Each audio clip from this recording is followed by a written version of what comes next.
Well, maybe it's simply the attempt to express our collective shock when we say we're trying to make sense of the horrific shooting at Sandy Hook Elementary School.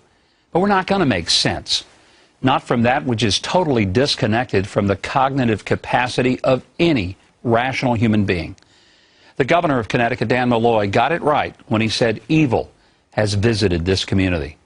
President Obama, in an emotional statement from the White House, spoke more as a parent than a politician, and he quoted the Bible to bring comfort to the nation. Churches were filled in Newtown, Connecticut last night as candlelight vigils were held to grieve for the 27 innocent people killed and the countless lives of those shattered by a few seconds of crazed carnage. On Friday, Neil Cavuto asked me, where was God? And I said that for 50 years, we've systematically attempted to have God removed from our schools, our public activities, but then at the moment we have a calamity, we wonder where he was. Well, the predictable left lit up the airwaves and blogosphere with a vile and vicious reaction and jumped to the conclusion that I said that if we had prayer in school, the shooting wouldn't have happened. Well, I said nothing of the sort. It's far more than just taking prayer or Bible reading out of the schools.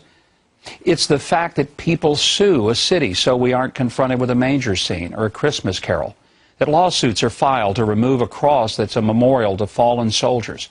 Churches and Christian-owned businesses are told to surrender their values under the edict of government orders to provide tax-funded abortion pills.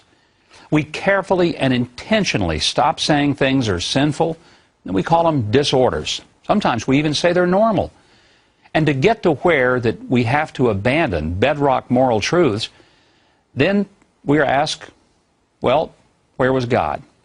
And I respond that as I see it, we've escorted him right out of our culture and we've marched him off the public square, and then we express our surprise that a culture without him actually reflects what it's become. As soon as the tragedy unfolded, I think God did show up. He showed up in the lives of teachers who put their lives between a gunman and their students. He showed up in policemen who rushed into the school not knowing if they would be met with a barrage of bullets. He showed up in the form of hugs and tears for children, parents, and teachers who had lived through the slaughter. He showed up at the overflow church services where people lit candles and prayed. And he showed up at the White House, where the president invoked his name and quoted from his book.